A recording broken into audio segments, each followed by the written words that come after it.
पिछले एपिसोड में सिंgyun जब जिंगसुआन पर अटैक किया था, उसने सियुन को उसके सामने कर दिया था। अब सियुन पूरी तरह परेशान हो जाती है और इस अटैक में फंस जाती है। यह देखते ही इसका फादर इसको बचाने जाता है, लेकिन वो भी इस अटैक के सामने नहीं टिक पाता। अब यह देखते ही सभी लोग भी परेशान होने लगते हैं, क्योंकि यह अटैक सच में बहुत पावरफुल था। लेकिन अब सिंgyun आकर सियुन को बचा लेता है और इसको कुछ भी नहीं होने देता। इस पर सियुन पूछती है कि तुमने मुझे क्यों बचाया। तब सिंgyun कहता है, दूसरों को मारने के पीछे मेरी अपनी कोई वजह है, जबकि मैं तुम्हारे बारे में दुखी नहीं हूँ। फिर वो जाने से पहले कहता है कि कभी कभी सेक्ट सेक्रीफाइस करते हैं जो सच में रिस्पेक्ट के काबिल होते हैं, लेकिन तुम्हारी लाइफ लियू जियांग से बिलोंग नहीं करती और न ही एंशिएंट स्टार सेक्ट से, बल्कि यह केवल तुम्हारा खुद का अपना लाइफ है। लेकिन अगर तुम दूसरों के ऑर्डर पर अपनी पूरी जिंदगी बिताती रहोगी, तब तुमसे ज्यादा कोई भी दुखी नहीं होगा। यह बात सुनकर सियुन हैरान होती है। वहीं अब सेक्ट मास्टर कहने लगता है कि किस्मत से तुम्हें कुछ भी नहीं हुआ,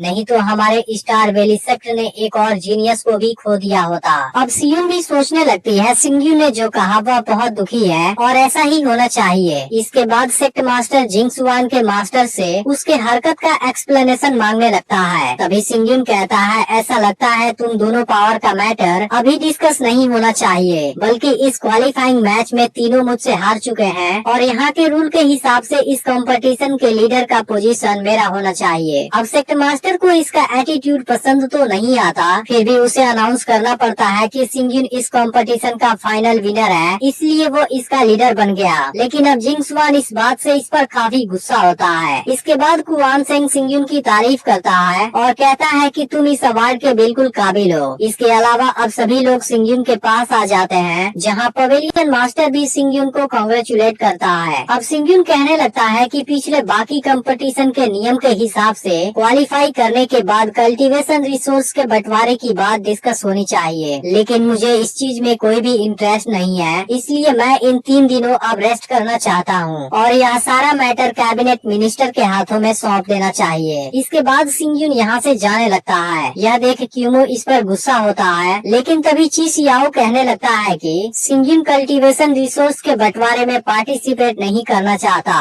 ऐसा लगता है वो इस मामले को उत्तेजित करके कुछ हासिल करना चाहता है। यह तो केवल एक कोर्स की बात है, जहाँ सिंgyun आगे की स्टडी से तुरंत पीछे हट गया। इसके बाद पवेलियन मास्टर कहता है कि अब तुम सभी सेंसिंग सिटी में 3 दिनों के लिए रेस्ट कर सकते हो। कल्टीवेशन रिसोर्स के बंटवारे में कोई जल्दीबाजी नहीं है। यह मैटर गोंगसोंग और सेक्ट मास्टर का है, जो इसको देख लेंगे। इस पर सेक्ट मास्टर कहता है इस बारे में याद दिलाने की जरूरत नहीं है और फिर सब यहाँ से चले जाते हैं। अब क्यूमो ची सियाओ से कहने लगता है कि सिंgyun ने आज पूरे पवेलियन को कमांड दिया था, जिसका हम बहुत अच्छे तरीके से फायदा उठा सकते थे, लेकिन तुमने ऐसा करने से रोक दिया। आखिर तुम्हारा मतलब क्या था? इस पर ची सियाओ कहता है, ऐसा लगता है तुम भूल गए कि वांजियान हॉल पर एक कर्स भी है। फिर आगे कहता है 20 वर्ष की एज वाले जीनियस अपने समय से पहले ही मर जाते हैं। लेकिन क्यूमो कहने लगता है कि मुझे यह चीज पूरी तरह बकवास लगती है। इस पर ची सियाओ कहता है, मैं तुमको बताता हूँ, एक बार जब ये जीनियस ग्रो हो जाते हैं, इनको निर्वाणा लेवल पास करना होता है, लेकिन पवेलियन मास्टर ने ही वांजियान हॉल को सेट किया है, जिस वजह से कैबिनेट में कभी भी कोई झगड़ा नहीं होता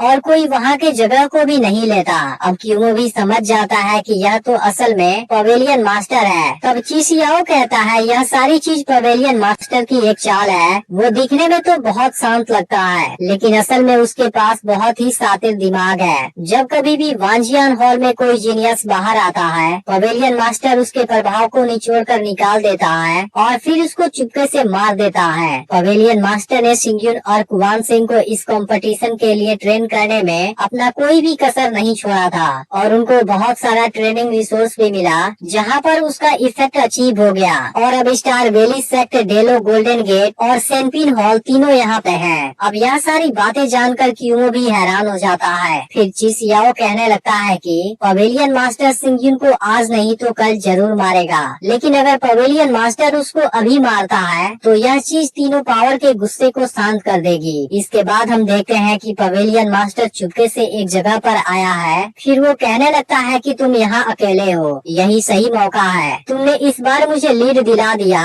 और अब वो सिंgyun को मारने की बात करने लगता है। लेकिन तभी अचानक से इसकी नजर एक माउंटेन पर जाती है। फिर हम देखते हैं कि वहाँ पर टियान चुंग काफी समय से इसी के आने का इंतजार कर रहा था, लेकिन पवेलियन मास्टर को पता नहीं होता यह कौन है। इस पर टियान चुंग कहता है, इस बात से कोई फर्क नहीं पड़ता कि मैं कौन हूँ, तुम सिर्फ इतना जान लो कि मैं तुम्हें मारने आया हूँ। इसके बाद टियान चुंग इसके साथ फाइट करने के लिए रेडी हो जाता है, लेकिन पवेलियन मास्टर भी अब कैसे चुप रह सकता था। यह सब देखने के बाद वो खुद भी इसका मुकाबला करने के लिए रेडी हो जाता है, लेकिन अफसोस वो टियान चुंग के सामने नहीं टिक पाता और टियान चुंग इसको बहुत आसानी से हराने लगता है। यह देखने के बाद टियान चुंग कहने लगता है कि पवेलियन मास्टर होने के बावजूद भी तुम इतने कमजोर कैसे हो सकते हो। अब इसकी पावर को देखने के बाद पवेलियन मास्टर हैरान हो जाता है और एपिसोड यहीं पर एंड हो जाता है। अब इसका अगला